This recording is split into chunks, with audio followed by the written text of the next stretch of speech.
Los periodistas. Aquí estamos con el politólogo Manuel Antonio Díaz Cid, este día a charlar un poco sobre temas internacionales, el tema de Grecia. Todo el mundo sabe de la problemática económica, financiera, de corrupción, derivada de la corrupción de los gobiernos griegos, desde el momento de la inserción de Grecia en la Comunidad Económica Europea, las advertencias, las revisiones, el referéndum, el OXI, el no contra estar dentro de la Unión con las condiciones que ellos ponían, etcétera. Grecia, pues Grecia fue muy importante en el pasado, en cuanto a la arquitectura, en cuanto a los sistemas filosóficos, a la democracia, al arte, la parte de los ejércitos, ¿no? Que también Grecia fue una potencia en un determinado momento, y bueno, todo el estilo que derivó después en el Sacro Imperio Romano bajo la concepción de lo greco-romano, ¿no? O sea, la influencia de Grecia ha sido tremenda a lo largo de la historia del mundo. Así es. Pero parece ser que es una de las raíces importantes de Europa. De Europa. Grecia. Pero pareciera que en el tema económico y ya posterior a, ¿qué será? ¿El siglo XVIII? Una cosa así. No, es cuando esto es un fenómeno en el que tú puedes ver un territorio como Grecia dominado por los turcos, que le imponían toda una serie de cargas arancelarias a los productos de los griegos, los tenían prácticamente sometidos, y es la ayuda del mundo occidental, originalmente los ingleses, los que crean las condiciones para que Grecia comience a preparar su independencia. Y tenemos ahí un dato que es curioso solamente. En 1821 México llega a la independencia, en 1821 Grecia asume su independencia frente a los turcos. Es decir, como naciones independientes, Grecia y nosotros estamos a la par. Ahora, los griegos viven durante la Segunda Guerra Mundial una situación totalmente desagradable.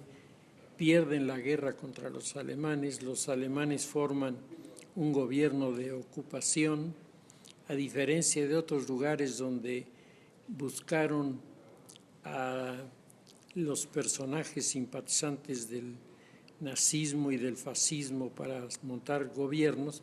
En Grecia no, en Grecia los alemanes instalan su gobierno, y cuando al final de la guerra se presentan todos los problemas de identificar quiénes habían estado peleando contra los alemanes y quién a favor de los alemanes, en Grecia hay una disputa que rebasa este marco para ser la primera intentona de la Rusia comunista de adueñarse de un territorio que no estaba considerado en los tratados de Yalta.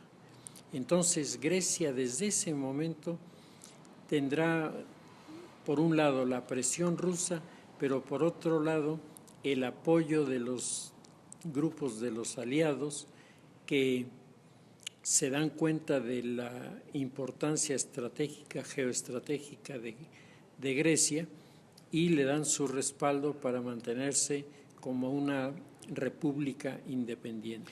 La Casa Real griega, después de ser desconocida, se refugia en Alemania. Así es. Y hay una relación entre la monarquía alemana y la monarquía griega para consolidar un proyecto que derivó, que tuvo éxito con Sofía de Grecia al casarse con un Borbón y convertirse en la reina de España. Reina de España. De hecho, desde finales del siglo XIX, principios del siglo XX, las casas reinantes en los Balcanes, con excepción de los serbios, son originarios de la casa de Saxe-Coburgo, a la que pertenecía la reina Victoria, que por eso la reina Victoria era la tía, la prima, la hermana o la mamá de los reyes de Europa. De una cantidad enorme de... Sí. ¿Verdad? Hay incluso una imagen que en aquella época fue muy famosa de un árbol en donde están dibujados los personajes, le ponen la fotografía con la cara, y está la reina Victoria con todos los países monárquicos de Europa que ella los había apadrinado y que de alguna manera ella se sentía la constructora de la paz europea que había venido durante el siglo XIX a crear ese modelo de una escuela de pensamiento, artística, una escuela política en la que los valores del mundo occidental europeo descansaban en lo que se llegó a llamar el estilo victoriano. Así es, pero al mismo tiempo marcaba claramente las áreas de influencia de la reina Victoria y el papel tan especial que jugaban esos pequeños territorios alemanes como Sachsen-Coburgo y otros, de donde salieron los reyes de Bulgaria, los reyes de Rumania, los reyes de Grecia, y luego se crearon dinastías de estos grupos. Grecia al principio estaba al margen del movimiento por la unificación europea porque se estaba reponiendo de la guerra civil que se provoca al final de la Segunda Guerra Mundial, que tuvo un costo altísimo, tanto en vidas humanas como en el deterioro y atraso de Grecia con respecto a los demás, que con el plan Marshall estaban creciendo, mientras Grecia la dejaron, la abandonaron. Seguía en medio. Italia y Alemania resurgieron, sí, Francia, por supuesto. Claro, se producen los llamados milagros europeos que fueron propiciados por este plan del general Marshall, un plan en el que eran 27,000 millones de dólares que se protegen invirtiéndolos por etapas, o sea, no son los 25,000 millones de dólares en una sola exhibición, sino a plazos, y además para atender el rescate de 7 países. 7 países de los cuales tenías Francia, Alemania, que eran verdaderamente un desastre de destrucción. Los otros más o menos ahí se iban: Luxemburgo, Bélgica, Holanda, más o menos se iban recuperando porque no fueron tan dañados en su estructura, pero Austria, Italia, Alemania tenían el 60% de las casas habitación destruidas y el 80% de su industria bombardeada y por lo tanto derruida. La idea de la Comunidad Europea es una más de los intentos para la unificación desde la época de la Grecia clásica. Ahora, apoyado por personajes tan importantes como Alcides de Gasperi, como Konrad Adenauer, la nueva visión de una Europa unida comienza a tomar fuerza a partir de una comunidad económica en Europa.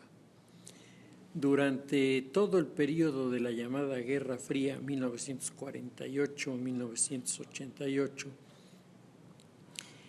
se van creando las condiciones para que Europa se unifique y se cree un bloque económico-político muy importante que haga que el viejo continente no pierda importancia en el nuevo orden mundial que se estaba acuñando. Sí, sobre todo ante el surgimiento de los tigres, ¿no? Y bueno, claro, China, Corea, etcétera, y la dominación de la economía por los Estados Unidos.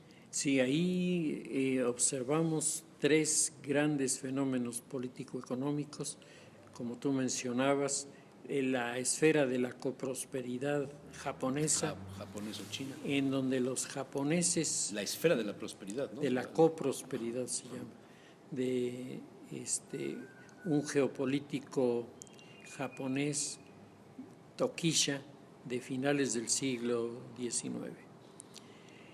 Y junto con esto está el bloque que pretende formar Estados Unidos en América, el panamericanismo, que el panamericanismo lanzado por los Estados Unidos en la Segunda Guerra Mundial como mecanismo de acercamiento con los países que desde México para abajo están gobernados por militares autoritarios, la mayoría de ellos simpatizantes de las corrientes neofascistas en América. Estos grupos humanos alejaban a la sociedad de la simpatía a los norteamericanos en el nuevo orden que se estaba creando. Entonces, el presidente Roosevelt, para iniciar su acercamiento al mundo de los latinos, lanza el panamericanismo, que encuentra simpatizantes y encuentra un rechazo, ¿no?, en muchos lugares. En México el tema del panamericanismo lo tienen que poner con calzador, porque curiosamente el enemigo número uno del antipanamericanismo es el grupo católico de la UNEC, la Unión Nacional de Estudiantes Católicos, y todo el entorno que sobre este grupo en particular y sobre los grupos del episcopado que se suman a esta idea, se opusieron a la idea al proyecto del panamericanismo. Esta época en la que se construye la carretera Panamericana es la razón. 50s. En los 50s precisamente. Varios autores, entre ellos Alfonso Junco, por mencionar alguno, escribieron editoriales y comentarios rechazando que el panamericanismo fuera algo propio del mundo de habla española en América, y proponiendo ellos a cambio la hispanidad, la doctrina de la hispanidad de Ramiro de Maeztu, que es un pensador político socialista que regresa del socialismo y se incardina en el grupo de Francisco Franco en España. Y surge el concepto Iberoamérica. Y con José Antonio Primo de Rivera, y entonces crean esta visión de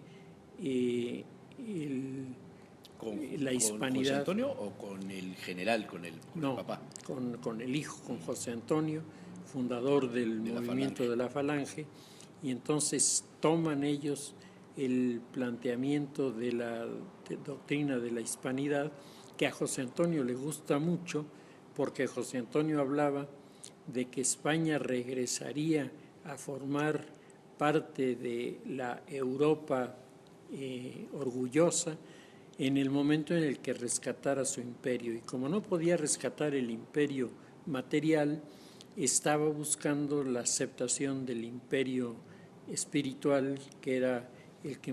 Y cultural, ¿no? Por el habla. Cultural, que marcaba la hispanidad. Sí. Y yo todavía me acuerdo, seguramente tú lo recordarás, aquí en Puebla había un instituto angelopolitano de cultura. Sí. Como ese había muchísimos en América Latina, que eran los enlaces con este pensamiento de la doctrina de la hispanidad, que choca con el planteamiento del panamericanismo, que se auxilia, entre otras cosas, de Walt Disney para producir esa película que fue totalmente de propaganda, Los Tres Caballeros, en donde se visualiza el proyecto geopolítico de Roosevelt, Estados Unidos, México y Brasil, los 3 países que servirán de enlace con la comunidad. En Europa, el proyecto del paneuropeísmo choca con el proyecto de la Comunidad Económica Europea. El paneuropeísmo es manejado por el conde de Coudenhove-Kalergi, personaje rarísimo, que era hijo de padre checo y madre japonesa, y que es el autor de toda esta teoría del paneuropeísmo, que después compraría un un suizo muy importante, que es el doctor Anton Rydberg, que planea la creación no de la Comunidad Económica Europea, sino del paneuropeísmo.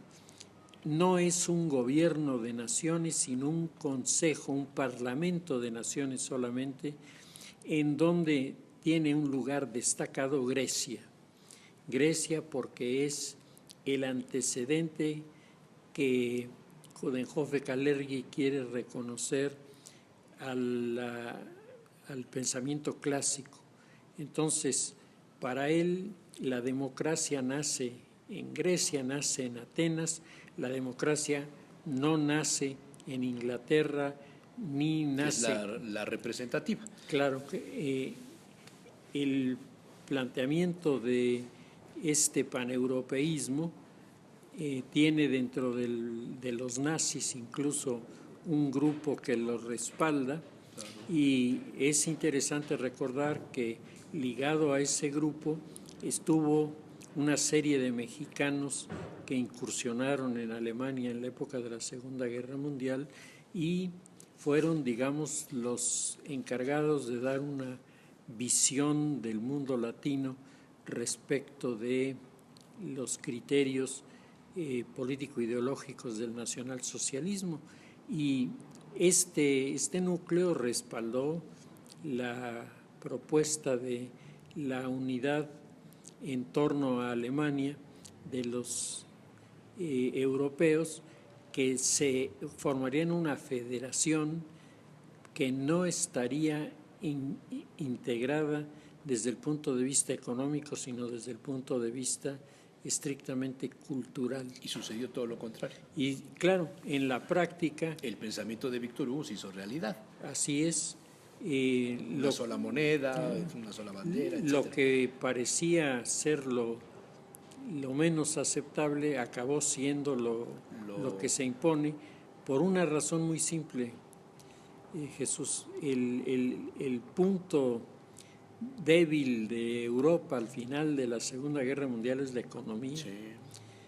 Sí. Si tú lees el libro de la Europa después de Hitler, en donde se va haciendo una explicación desde el momento en el que se rinden, el autor dice, cuando el general Bedell Smith acaba de asentar su firma delante del documento que en Berlín reconoce la derrota de Alemania, en ese mismo momento los americanos comenzaron a pensar, y ahora cómo resolvemos el problema de la destrucción, porque estaban viendo la destrucción como se encontraba, y sobre todo el tema de la alimentación.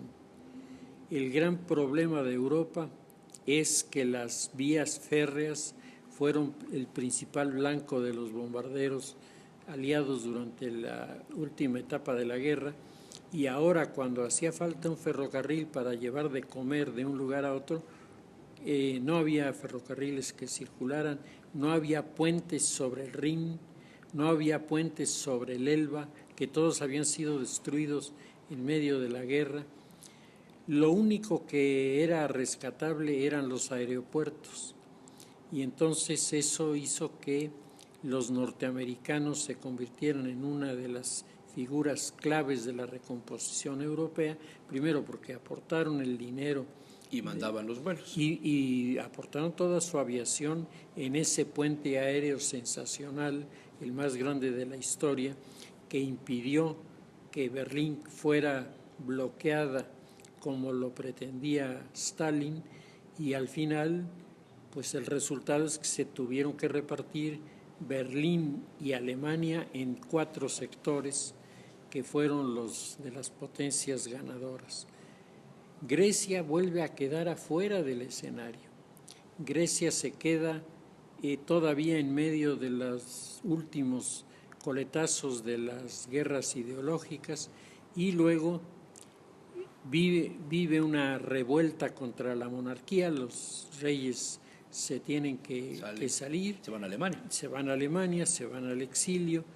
Se establece un gobierno de militares que no dura mucho tiempo, y comienza el proceso de transformación de Grecia en un país democrático que tiene muchas carencias, sobre todo desde el punto de vista económico, porque a Grecia no le tocó, pero ni un pedacito del Plan Marshall, porque mientras estaban implementando el Plan Marshall en los demás países de Europa, ellos estaban viviendo su guerra civil allá en Grecia contra los comunistas.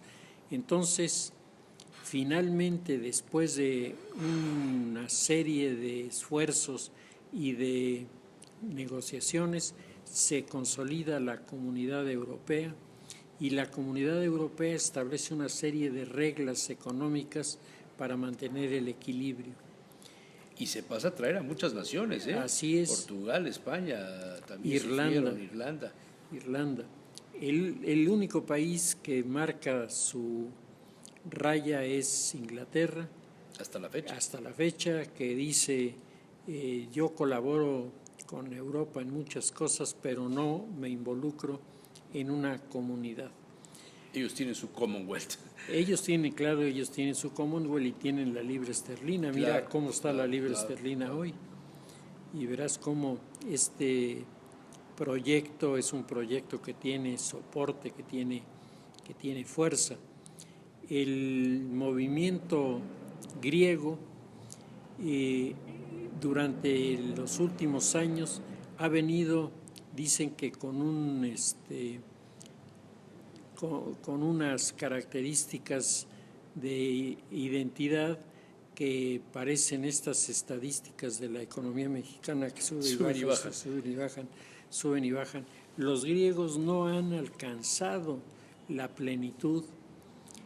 Robert Kaplan, en un libro que yo recomendaría ampliamente, Los fantasmas balcánicos, dice que el gran problema de Grecia es que está al final de los países balcánicos, y que entonces países como Rumania, como Bulgaria, desde luego Hungría, Croacia, han tenido Albania, un trato más cercano, mientras ellos son vistos siempre como la lejanía, son vistos como el antecedente, pero no son vistos como el prólogo de una etapa nueva de creación. hasta ahora que votan en el referéndum por el no. Por el no. Es que retoman valor.